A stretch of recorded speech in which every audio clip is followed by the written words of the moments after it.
മുസ്ലിങ്ങളും ക്രിസ്ത്യാനികളും തമ്മിലുള്ള വിശ്വാസപരമായ വ്യത്യാസങ്ങൾ പ്രധാനമായി ചില വിഷയങ്ങളിലുണ്ട്.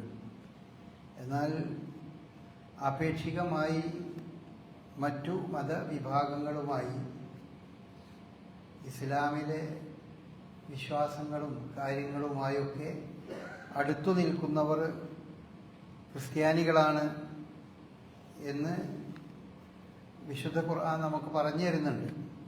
അതുകൊണ്ട് തന്നെ മുസ്ലിങ്ങളുമായി ഏറ്റവും അടുത്ത് നിൽക്കുന്ന ഒരു മതവിഭാഗമാണത്. സൂറത്ത് മാഇദയിലെ 82-ാം വചനത്തിൽ അല്ലാഹു സുബ്ഹാനഹു വ പറയുന്നുണ്ട്, ലതജിദന്ന അശദ്ദന്നാസി അദാവതൻ ലില്ലദീന ആമനുൽ യഹൂദ് വല്ലദീന അശ്റകൂ. മനുഷ്യരുടെ കൂട്ടത്തിൽ വിശ്വാസികളോട് ഏറ്റവും കടുത്ത ശത്രുത വെച്ച് പുലർത്തുന്നവർ യഹൂദ മതവിശ്വാസികളും ബഹുദൈവാരാധകരുമാണ്. വലതജിദന്ന അഖറബഹും മവദ്ദതൻ ലില്ലദീന ആമനു. വിശ്വാസികളോട് ഏറ്റവും അടുത്ത് ഇഷ്ടം വെച്ച് പുലർത്തുന്ന ആളുകൾ അല്ലദീന ഖാലു ഇന്നാ നസാറ, ഞങ്ങൾ നസ്രാണികളാണ് എന്ന് പറയുന്ന ആളുകളാണ്. ദാലിക ബി അന്ന മിൻഹും ഖിസ്സീസീന വറുഹ്ബാനൻ വന്നഹും ലാ യസ്തക്ബിറൂൻ. അങ്ങനെ മുസ്ലിങ്ങളോട് ഒരു അടുപ്പം കാണിക്കാൻ അവരെ പ്രേരിപ്പിക്കുന്നത് അവർക്കിടയിലുള്ള അഹങ്കാരമില്ലാത്ത ചില പാതിരിമാരും പുരോഹിതന്മാരുമൊക്കെ അവർക്കിടയിലുണ്ട് എന്നതുകൊണ്ടാണ് എന്ന് വിശുദ്ധ ഖുർആൻ നമുക്ക് പറഞ്ഞു തരുന്നുണ്ട്. അപ്പോൾ ലോകത്ത് ഒരുപാട് മതങ്ങളുണ്ട്.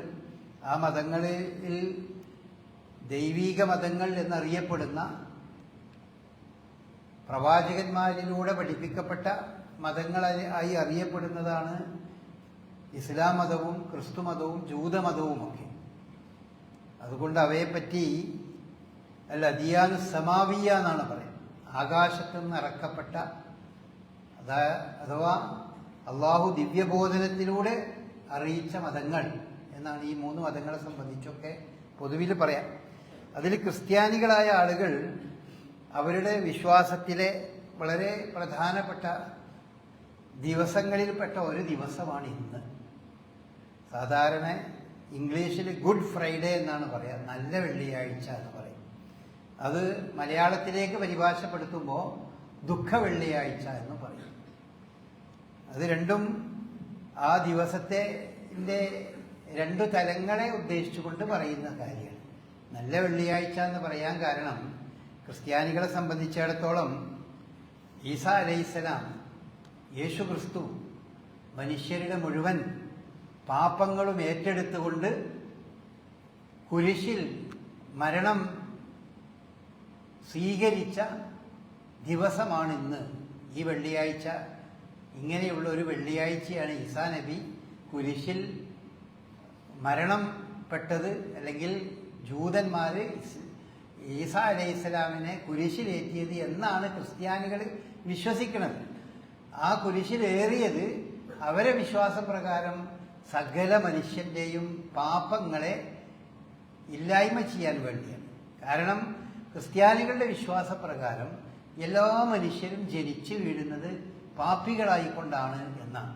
ഇസ്ലാം മതവും ക്രിസ്തു മതവും തമ്മിൽ വേറിട്ട് നിൽക്കുന്ന ഒരു വിശ്വാസത്തിന്റെ ഭാഗമാണ് ഒറിജിനൽ സിൻ. അതായത് ജന്മനാ തന്നെ നമ്മളൊക്കെ പാപികളാണ്. കാരണം സ്വർഗത്തിൽ വെച്ച് ആദം അലൈഹിസ്സലാം വിലക്കപ്പെട്ട കനി, ആ പഴം ഭക്ഷിച്ചതുകൊണ്ട് തന്നെ നമ്മളൊക്കെ ആദമിന്റെ മക്കളായതുകൊണ്ട് തന്നെ നമ്മളിലൂടെയൊക്കെ ആ വിലക്കപ്പെട്ട കനി തിന്നതിന്റെ പാപം കടന്നു പോകുന്നു എന്നാണ് ക്രിസ്ത്യാനികളുടെ വിശ്വാസം. അതുകൊണ്ട് എല്ലാവരും ജനിക്കുന്നത് പാപികളാണ്. ആ പാപങ്ങളിൽ നിന്ന് അവർ മുക്തമാകാൻ വേണ്ടി അവർ ഈസാ അലൈഹിസ്സലാം എല്ലാവർക്കും വേണ്ടി ഈ കുരിശിൽ മരിച്ചു എന്നാണ് അവർ വിശ്വസിക്കുന്നത്. രണ്ടും അടിസ്ഥാനമില്ലാത്ത വിശ്വാസമാണ്. ഇസ്ലാമിനെ സംബന്ധിച്ചിടത്തോളം എല്ലാവരും ജനിക്കുന്നത് പാപമില്ലാത്തവരായിക്കൊണ്ടാണ്. രണ്ടുമുള്ള വ്യത്യാസതാണ്. സകല മനുഷ്യരും ജനിക്കുന്നത് പാപ്പികളായിക്കൊണ്ടാണ് എന്നാണ് ക്രിസ്ത്യാനികൾ വിശ്വസിക്കണമെങ്കിൽ മുസ്ലിങ്ങൾ വിശ്വസിക്കുന്നത് എല്ലാ മനുഷ്യരും ജനിക്കുന്നത് പാപമില്ലാത്തവരായിക്കൊണ്ടാണ്. കുല്ലും മൗലൂദിൻ യൂലദുൽ ഫിത്ര, എല്ലാ മനുഷ്യരും ജനിക്കുന്നത് ഏത് മതവിശ്വാസിയാണെങ്കിലും മതമില്ലാത്തവനാണെങ്കിലും ഒക്കെ ആണെങ്കിലും ജനിക്കുമ്പോൾ അവരൊക്കെ സ്വച്ഛമായ പ്രകൃതിയോട് കൂടിയാണ് ജനിക്കുന്നത്.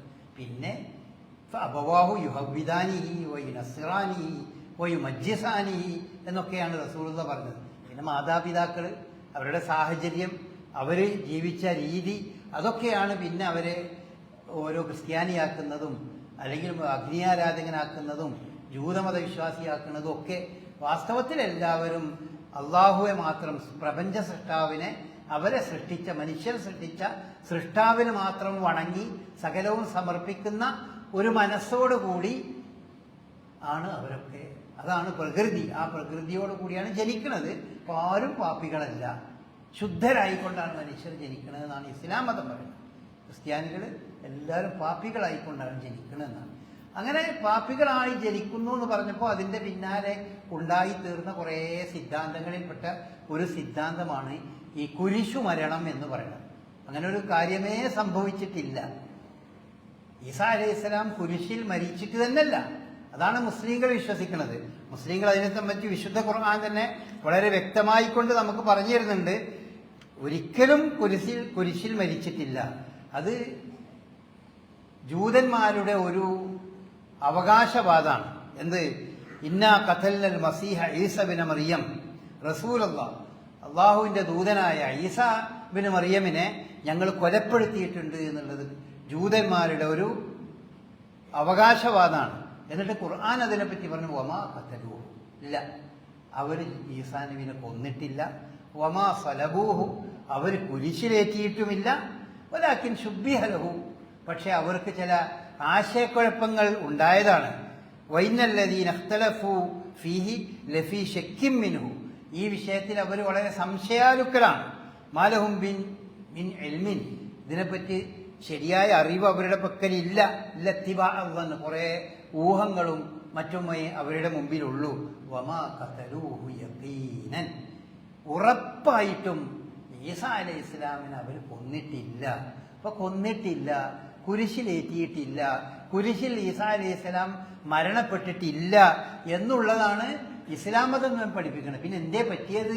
ബൽ റഫഅഹുല്ലാഹു ഇലൈഹി, അള്ളാഹുവിലേക്ക് ഈസാ അലൈഹി ഇസ്ലാമിനെ അവൻ ഉയർത്തി. അതാണ് മുസ്ലിങ്ങൾ വിശ്വസിക്കുന്നത്.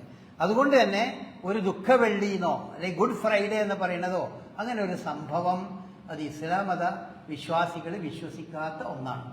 ഇങ്ങനെ ഈസാ അലൈഹി ഇസ്ലാം കുരിശിലേറ്റിയ ഒരു സംഭവമില്ല. എന്നാൽ ക്രിസ്ത്യാനികൾ വിശ്വസിക്കുന്നത് അങ്ങനെയല്ല. ഈസാ അലൈഹി ഇസ്ലാമിനെ ജൂതന്മാര് പിടിച്ചുകൊണ്ടുപോയി വിചാരണ നടത്തി. അങ്ങനെ ഒരു വെള്ളിയാഴ്ച ദിവസം അദ്ദേഹത്തെ കുരിശിലേറ്റി. അങ്ങനെ കുരിശിലേറ്റി എന്ന് മാത്രമല്ല, കുരിശിലേറ്റി ആ കുരിശിൽ കിടന്നുകൊണ്ട് ഈസാ നബി മരണപ്പെട്ടു. അങ്ങനെ മരണപ്പെട്ടതിന് ശേഷം അദ്ദേഹത്തെ അവർ ഒരു കല്ലറയിൽ അഥവാ ഖബറിൽ, ഒരു മാളത്തിൽ, ഒരു കുഴി, ഒരു ഗുഹയിൽ അവർ അദ്ദേഹത്തിൻ്റെ ജനാസ ഒരു ഗുഹയിൽ വെച്ച് ഗുഹ അടച്ചു മൂടി. എന്നിട്ട് മൂന്നാം ദിവസം, ഞായറാഴ്ച ദിവസം ഈസാ നബി അതിൽ നിന്ന് ഉയർന്നു വന്നു, അതിൻ്റെ പുറത്തേക്ക് വന്ന് ആകാശത്തേക്ക് ഉയർന്നു പോയി. അതാണ് ഈസ്റ്റർ ദിനം എന്ന് പറയുന്ന ക്രിസ്ത്യാനികളുടെ ഞായറാഴ്ച ദിവസം അവർ ഈസ്റ്ററായി ആഘോഷിക്കുന്നത്. അതാണ് വെള്ളിയാഴ്ച ദിവസം ദുഃഖവെള്ളിയായി ആഘോഷിക്കുന്നത് ഈ കുരിശു മരണത്തിൻ്റെ ഭാഗമായി കൊണ്ടുമൊക്കെയാണ്. അപ്പം ഇതൊക്കെ പരിശുദ്ധ ഇസ്ലാം ഇത്തരം ഈസാ അലൈഹി ഇസ്ലാം ദൈവപുത്രൻ എന്ന ഗണത്തിലേക്ക് ഉയർത്തപ്പെടുന്നതിന് വേണ്ടി പിൽക്കാലത്ത് അവരുടെ വേദഗ്രന്ഥങ്ങളിൽ അല്ലെങ്കിൽ പിൽക്കാലത്ത് എഴുതപ്പെട്ട കുറേ സംഭവങ്ങളുടെ ഭാഗമായി കൊണ്ടാണ് ഇത്തരം സംഭവങ്ങളൊക്കെ ഉണ്ടാകുന്നത്. യഥാർത്ഥത്തിൽ ഈസാ അലൈഹി ഇസ്ലാമിനെ സംബന്ധിച്ച് വിശുദ്ധ ഖുർആൻ നമുക്ക് പറഞ്ഞു തരുന്നത് എന്താണെന്ന് വെച്ചാൽ, ലഖദ് കഫറല്ലദീന ഖാലു ഇന്നല്ലാഹ ഹുവൽ മസീഹ്, അള്ളാഹു ദൈവം, ഈസാ അലൈഹി ഇസ്ലാം ദൈവമാണ് എന്ന് പറയുന്നതോടുകൂടി ആ പറയുന്ന വർത്തമാനം തന്നെ യഥാർത്ഥത്തിൽ ഒരു സത്യനിഷേധമാണ്. യഥാർത്ഥത്തിൽ ഈസാ നബി പറഞ്ഞത് തന്നെ ദൈവമാക്കണമെന്നല്ല, വഖാലൽ മസീഹു യാ ബനി ഇസ്രായീൽ, ഇസ്രായേലിന്റെ മക്കളെ, ഉഅ്ബുദുല്ലാഹ റബ്ബി വ റബ്ബുക്കും, എന്റെയും നിങ്ങളുടെയൊക്കെ രക്ഷിതാവായ അള്ളാഹുവിനെയാണ് നിങ്ങൾ ആരാധിക്കേണ്ടത് എന്നാണ് ഈസാ നബി പറഞ്ഞത്.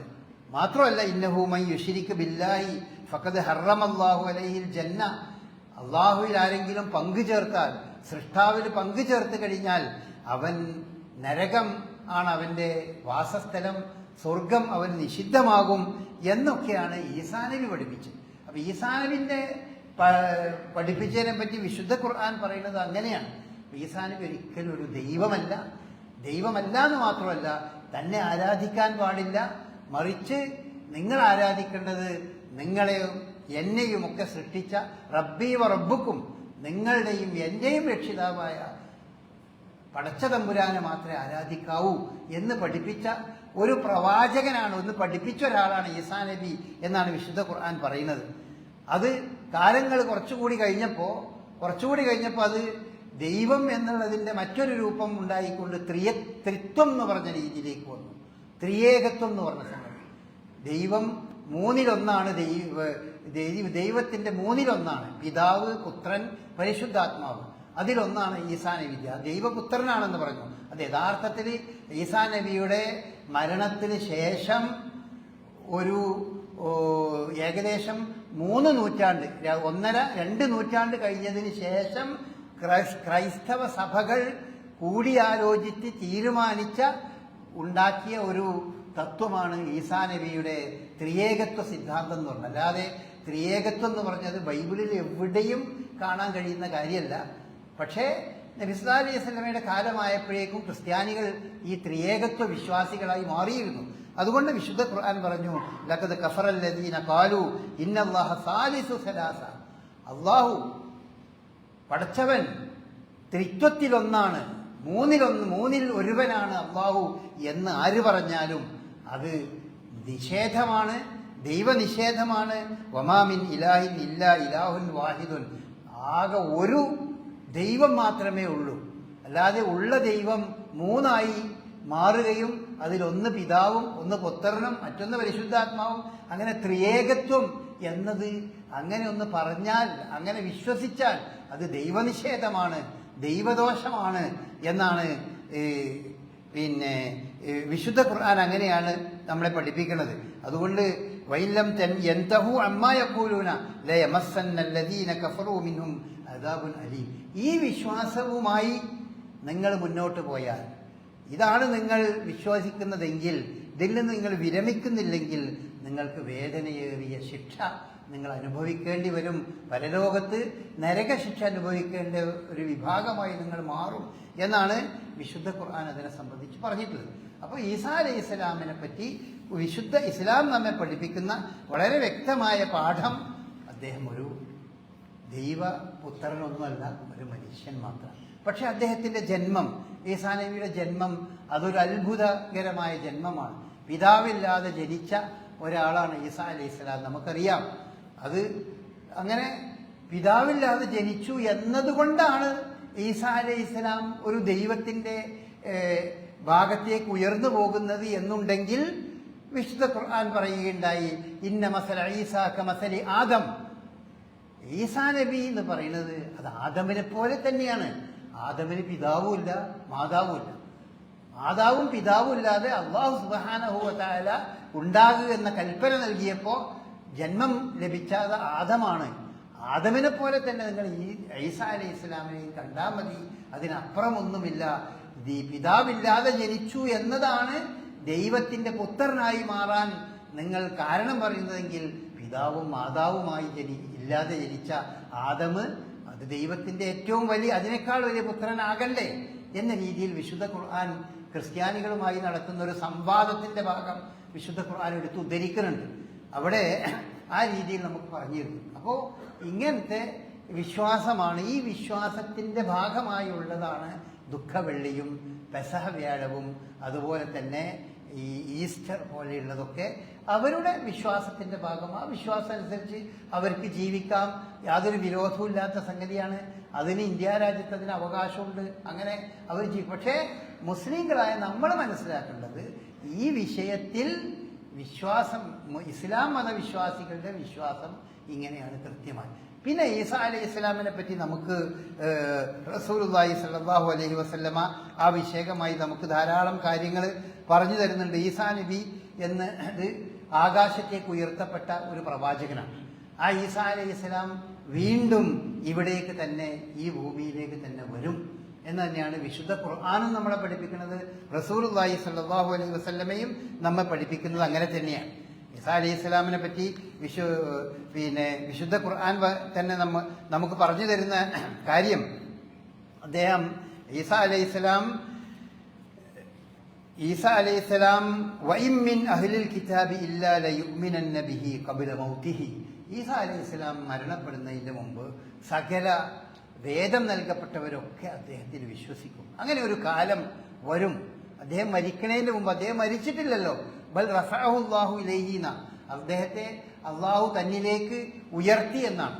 അപ്പോൾ അദ്ദേഹം ആകാശലോകത്ത് അള്ളാഹുവിനെ അറിയാം എവിടെയാണ്, അദ്ദേഹം ജീവിച്ചിരിക്കുന്ന ഒരാളാണ്. പക്ഷെ അദ്ദേഹം മരിക്കും. എല്ലാ മനുഷ്യന്മാരും മരിക്കുന്നത് പോലെ അദ്ദേഹം മരിക്കും. റസൂലുള്ളാഹി സ്വല്ലല്ലാഹു അലൈഹി വസല്ലം പറഞ്ഞു, വയംകുസു ഫീഹി വല്ലദീ നഫ്സി ബിയദിഹി ലയൂഷികുന്ന യൻസില അലൈക്കും ഈസാ ഹക്കമൻ മുഖ്സിതൻ. ഈസാ അലൈഹിസ്സലാം വീണ്ടും ഈ ഭൂമിയിലേക്ക് വരും. ഒരു നീതിമാനായ ഭരണാധികാരിയായി ഈസാ അലൈഹിസ്സലാം ഈ ഭൂമിയിലേക്ക് വരും. മാത്രമല്ല, ഈസാ അലൈഹിസ്സലാമിന്റെ വരവ് എന്ന് പറഞ്ഞത് ലോകാവസാനവുമായി ബന്ധപ്പെട്ടുണ്ടാകുന്ന ഒരു കാര്യമാണ്.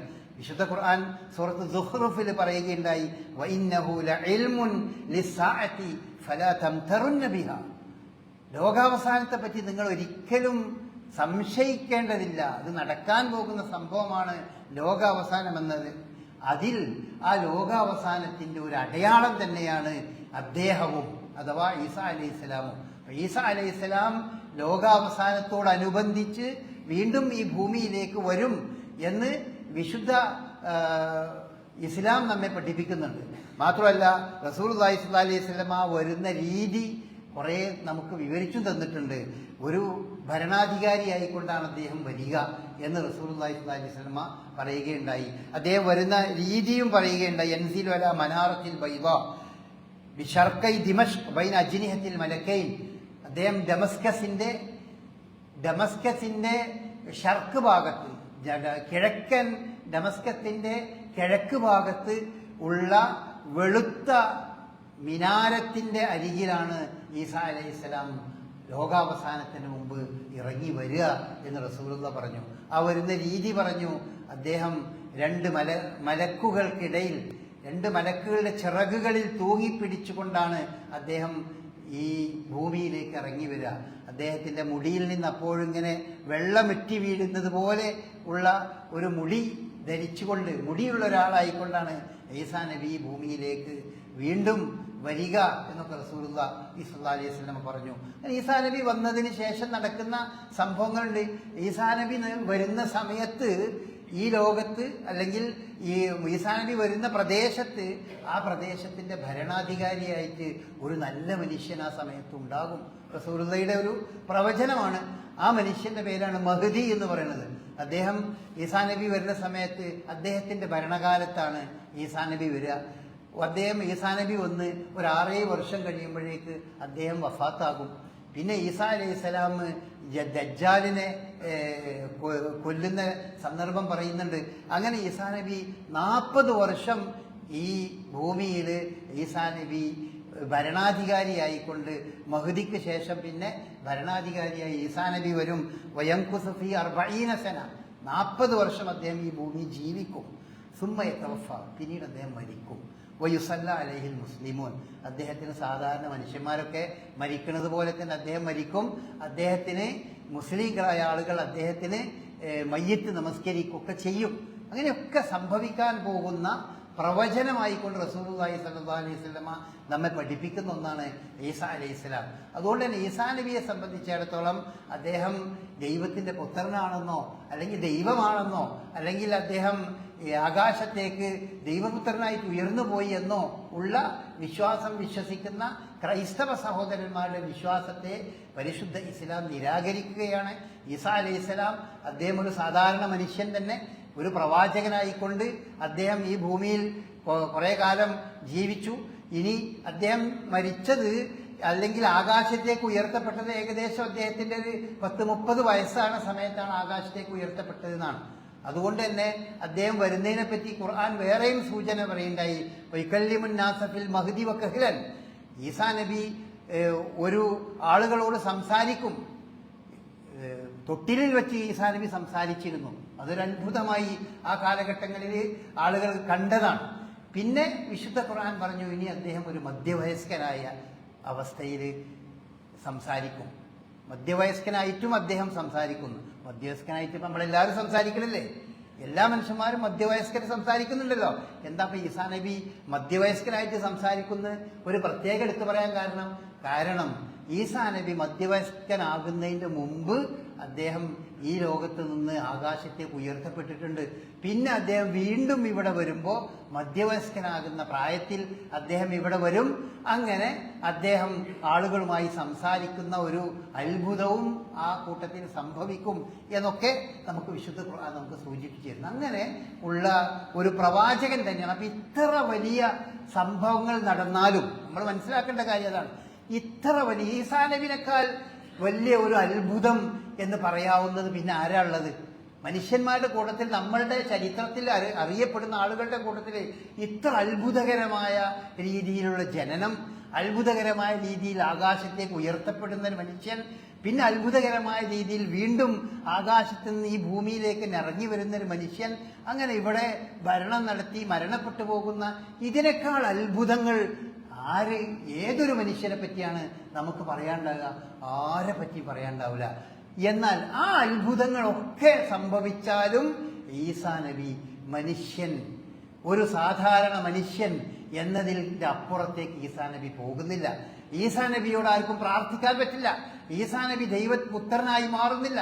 ദൈവത്തിന്റെ ഒരു അംശവും അദ്ദേഹത്തിന് ഉണ്ടാകുന്നില്ല. അദ്ദേഹം ഒരു വളരെ വിനയാന്യുതനായ ഒരു അടിമയായിക്കൊണ്ട് തന്നെ അദ്ദേഹം നിൽക്കുന്നു. അങ്ങനെ തന്നെ അദ്ദേഹം ഈ ലോകത്തോട് വിട പറഞ്ഞു പോകുന്നു എന്നാണ്. പക്ഷെ നമ്മളെ നാട്ടിലെ ജനങ്ങളുടെ വിശ്വാസത്തിന്റെ രൂപം എന്തെങ്കിലും ഒരു ചെറിയ അത്ഭുതം ഏതോ ഒരാള് എന്തോ പറഞ്ഞപ്പോൾ ഉണ്ടായി എന്ന് പറഞ്ഞ് പ്രചരിപ്പിച്ചാൽ തന്നെ അദ്ദേഹം അപ്പോഴേക്ക് അള്ളാഹുവിന്റെ സ്ഥാനത്തേക്ക് ഉയർന്നു പോകുന്ന രീതിയിലുള്ള വിശ്വാസമാണ് മുസ്ലിങ്ങളായ വിശ്വാസികളുടെ ഇടയിൽ മുസ്ലിങ്ങൾ തന്നെ പലപ്പോഴും വിശ്വസിക്കുന്നത്. പലപ്പോഴും ഈ ഔലിയ അല്ലെങ്കിൽ മരിച്ചുപോയ മഹാത്മാക്കളെ പറ്റിയൊക്കെ മുസ്ലിങ്ങളായ പല ആളുകളും വിശ്വസിക്കുന്ന വിശ്വാസം വളരെ ചെറിയ അത്ഭുതങ്ങൾ അയാളെ മരിച്ചതിന് ശേഷം അങ്ങനെ അത്ഭുതം ഉണ്ടായിട്ടുണ്ട്. ആ അത്ഭുതം ഉണ്ടായതുകൊണ്ട് എന്താണ്, അദ്ദേഹത്തെ സാധാരണ മനുഷ്യനായിട്ട് കാണാൻ പറ്റില്ല. അദ്ദേഹം സാധാരണയിൽ നിന്ന് ഉയർന്ന ഒരു ദൈവികമായ പരിവേഷമുള്ള ഒരു മനുഷ്യനായിട്ട് കണക്കാക്കി അദ്ദേഹത്തോട് പ്രാർത്ഥിക്കുകയും അദ്ദേഹത്തിന്റെ ആ രീതിയിൽ അദ്ദേഹത്തോട് വിളിച്ചു തേടുകയൊക്കെ ചെയ്യുന്ന രീതിയിലാണ് മനുഷ്യന്മാരുള്ളത്. ക്രിസ്ത്യാനികളും അങ്ങനെ തന്നെയാണ്. ക്രൈസ്തവരെ സംബന്ധിച്ചിടത്തോളം അവർ വാഴ്ത്തപ്പെട്ടവർ എന്നൊക്കെ പറഞ്ഞുകൊണ്ട് അവരുടെ പാതിരിമാരെയും അതുപോലെ തന്നെ അവരുടെ മറ്റ് ആളുകളെയൊക്കെ അവർ വലിയ പുണ്യവാളന്മാരാക്കിക്കൊണ്ട് പുണ്യപുരുഷന്മാരാക്കി അവർ മാറ്റുന്നുണ്ട്, അവരോട് പ്രാർത്ഥിക്കുന്നുണ്ട്. എന്താ ചെയ്യുക? അവരുടെ ജീവിതത്തിൽ എന്തോ അത്ഭുതങ്ങൾ നടന്നിട്ടുണ്ട്. ഇന്ന കാലുകൊണ്ട് സുഖമില്ലാത്ത ഒരാൾ, നടക്കാൻ കഴിയാത്ത ഒരാൾ ഇയാളോട് പ്രാർത്ഥിച്ചപ്പോൾ ഇന്ന വാഴ്ത്തപ്പെട്ടവരോട് പ്രാർത്ഥിച്ചപ്പോൾ നടക്കണ്ടായി, നടന്നുപോയി. അങ്ങനത്തെ അത്ഭുതങ്ങൾ സംഭവിച്ചിട്ടുണ്ട്. അപ്പൊ ഈ അത്ഭുതങ്ങളുടെ പേരിലാണ് മനുഷ്യനെ ദൈവത്തിന്റെ സ്ഥാനത്തേക്ക് ഉയർത്തിപ്പോകുന്നത്. ഇതുകൊണ്ട് തന്നെയാണ് വിശുദ്ധ ഖുർആൻ ഈസാ നബിക്ക് ഉണ്ടാകാവുന്നതിൽ ഏറ്റവും വലിയ അത്ഭുതങ്ങളൊക്കെ നമുക്ക് പറഞ്ഞു തന്നിട്ടും പറയുന്നത് ഈസാ നബി പറയുന്നത് എന്താണ്?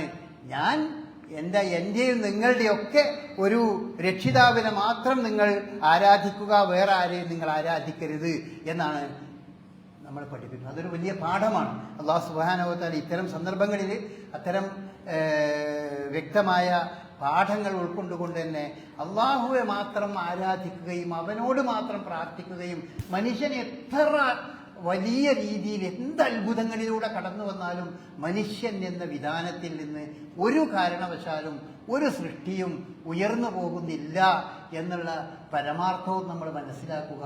അള്ളാഹു അനുഗ്രഹിക്കുമാറാകട്ടെ.